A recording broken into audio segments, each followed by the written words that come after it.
muy importante, voy a explicar por qué. No nos están diciendo que no tengamos razón, porque no se atrevieron a tanto. Nos están diciendo que la forma en la que nosotros lo aprobamos fue la incorrecta. Quiero que entendamos algo. Nosotros tenemos la mayoría, los simpatizantes de la Cuarta Transformación, y queremos que en este país cambie. Aprendamos de estos errores. Perfecto. No se pudo porque me dices que la forma no fueron las correctas.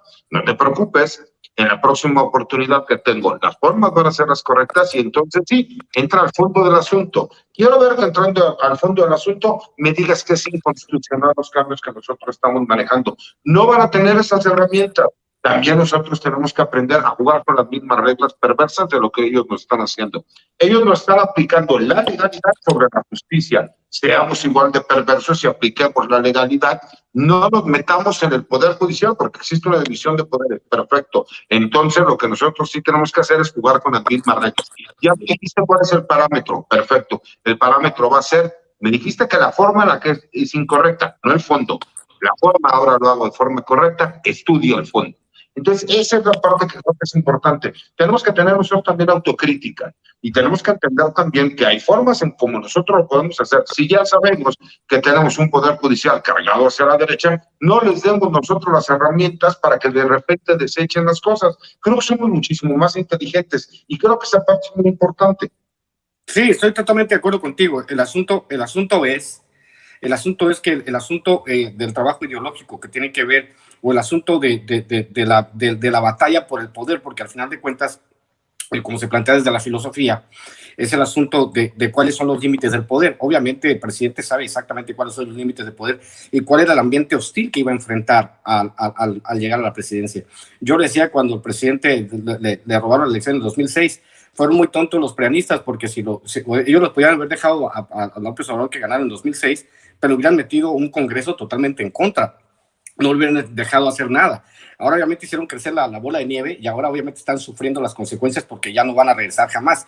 El tema de fondo, lo que tú planteas me parece totalmente acertado, pero el tema de fondo es como el balance, división de poderes, pero división de poderes ¿en qué sentido? Pues como tú bien planteas, pues los legisladores de Morena, los senadores de Morena, pues ahora ojalá aprendan de esta lección y sepan que tienen que hacer las cosas de otra manera para obtener un éxito, pero a lo que me refiero y el fondo de mi comentario es que es una victoria pírrica para la oposición, porque ahora, como dice el presidente, como yo les dije al principio del comentario, el presidente juega ajedrez, ellos juegan canicas, ellos que se ganaron 2 canicas en esta, ¿no? Salieron a festejar todos y lanzaron los sombreros al vuelo y la chingada, está bien, pero lo que les viene en 2024, no, señores, yo no se lo recomiendo a nadie, ¿no? O sea, va a estar lo que le va a pasar a la oposición en 2024 va a estar para YouPorn al día siguiente, ¿no? El video, es lo que te puedo decir. Tiene una avalancha de votos, sí, claro. Oigan, y dice el presidente, el Poder Judicial está podrido. Ay, Diosito, pues está podrido. Nada más habría que revisar las decisiones que se están tomando desde el Poder Judicial, y el Poder Judicial no solamente es la Suprema Corte de Justicia de la Nación. De hecho, el presidente mencionó en la mañanera, mi querido César Gutiérrez Priego, que un juez dejó en libertad a extorsionadores en Nuevo Laredo, que dice que porque la carpeta de investigación no fue bien integrada. Pues será el sereno, pero son estas decisiones las que nos dejan a muchos rascándonos la cabeza, ¿no? O el descongelarle las cuentas a la esposa de García Luna, a Cárdenas Palomino. ¿Cuántas veces hemos hablado de estos temas? Por eso, importantísima la reforma judicial.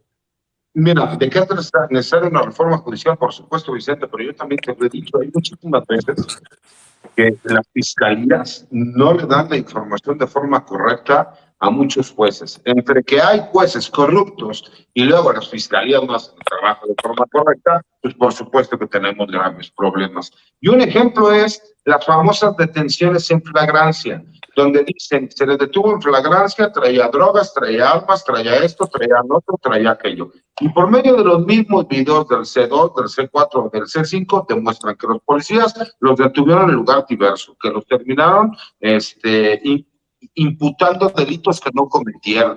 también tenemos que ser justos y no echarle toda la culpa al Poder Judicial. Claro que hay muchísimos elementos del Poder Judicial, muchos jueces, muchos magistrados y posiblemente hasta ministros que sean corruptos, pero tampoco son todos. Y creo que el problema también ahí es la parte que yo te decía, tenemos que también tener autocrítica nosotros y darnos cuenta que muchas veces las fiscalías no hacen el trabajo correcto, que la Fiscalía General de la República también tiene deficiencias y que muchas veces las detenciones no se llevan a cabo como tendrían que ser. Entonces esa parte conjugado con todo lo demás que tenemos, pues nos da una combinación perfecta para hacer un linchamiento, cuando no todos los jueces son corruptos y cuando no todos los elementos de prueba que presentan la Fiscalía son lo que son. Porque si algo hemos visto también es que muchos funcionarios mienten para justificarse ante el presidente. Y eso lo hemos visto alrededor de estos casi 5 años. Ramiro, dice el presidente que la cosa está podrida en el Poder Judicial. Una declaración fuerte del primer mandatario. Te doy 2 casos acá en Baja California. Encuentran a 3 personas se encuentran tirando un cadáver y les dan fianza, se van y desaparecen. Otra, sí, así.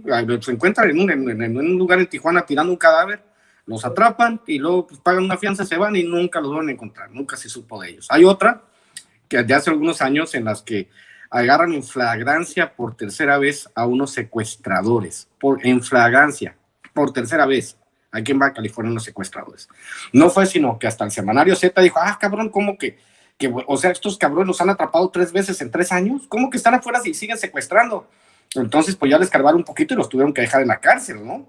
Pero para que te des idea del nivel de impunidad, o sea, en el sentido que lo dice el presidente, es cierto, o sea, el Poder Judicial se ha vuelto una puerta giratoria para los delincuentes, más tardas en entrar que en salir.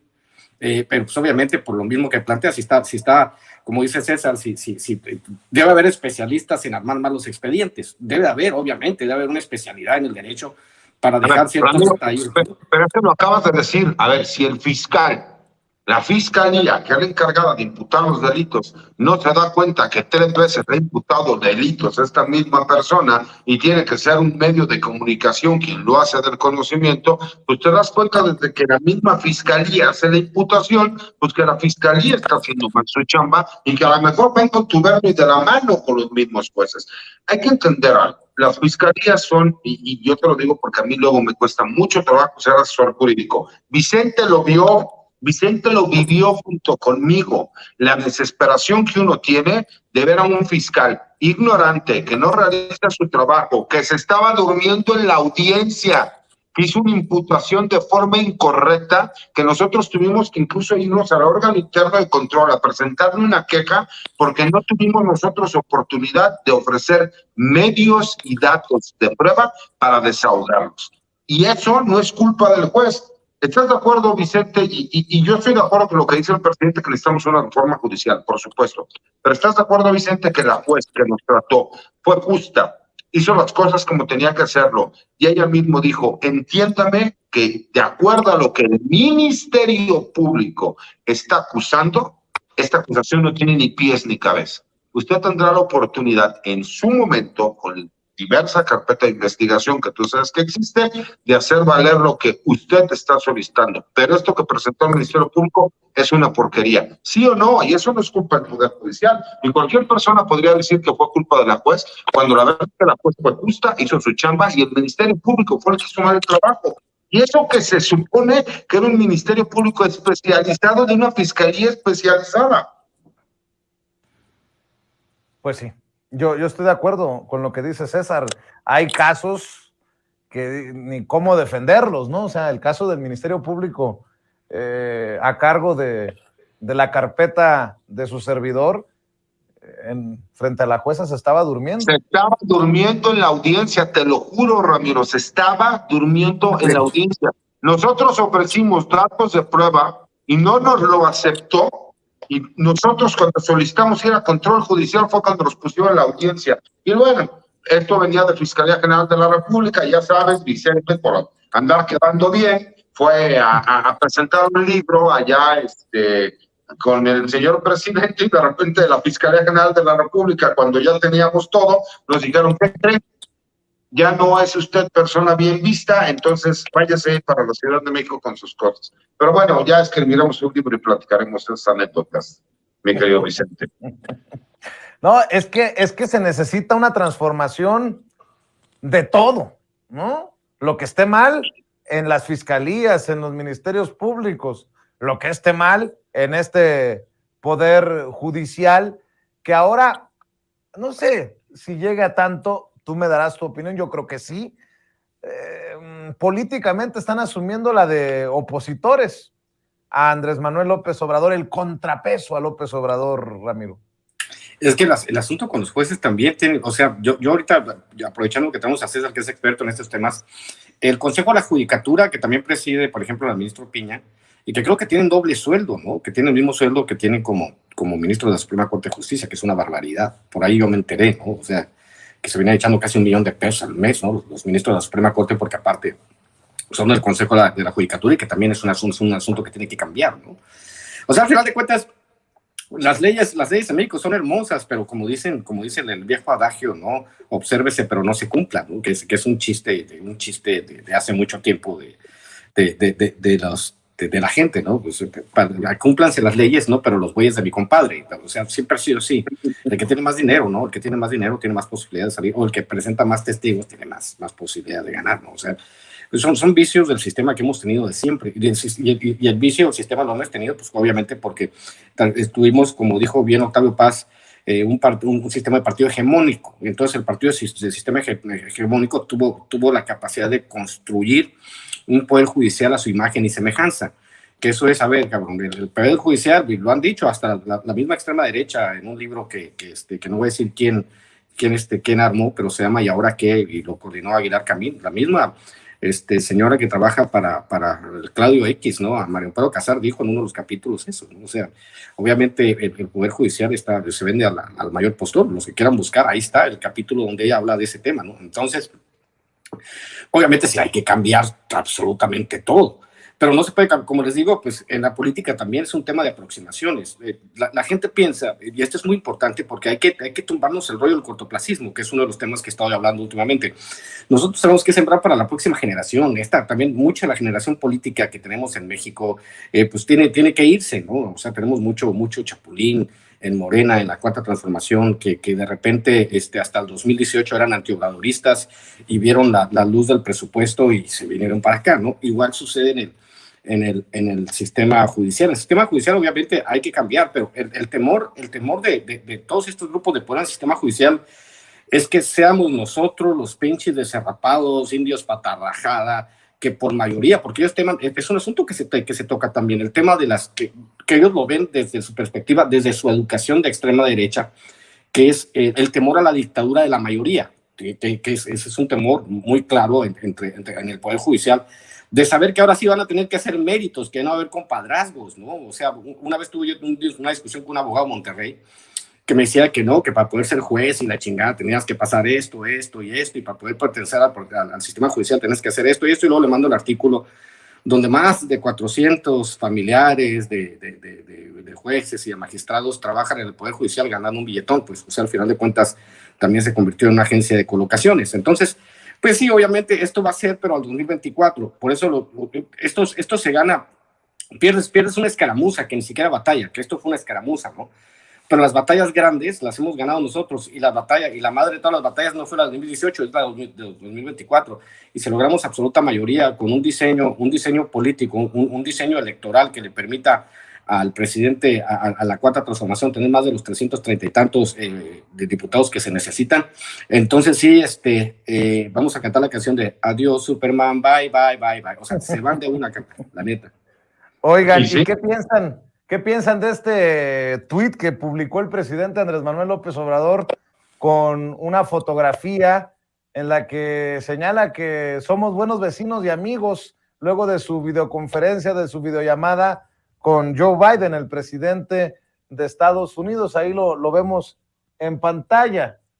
Dice, conversamos alrededor de 1 hora con el presidente Biden, reafirmamos el compromiso de seguir trabajando juntos en temas como la migración con dimensión humanista, el tráfico de drogas y armas y sobre todo en cooperación para el bienestar de los pueblos más pobres de nuestro continente. Somos buenos vecinos y amigos. Y de hecho, el embajador de Estados Unidos en México publicó un video en el que habla de el esfuerzo conjunto contra el crimen organizado.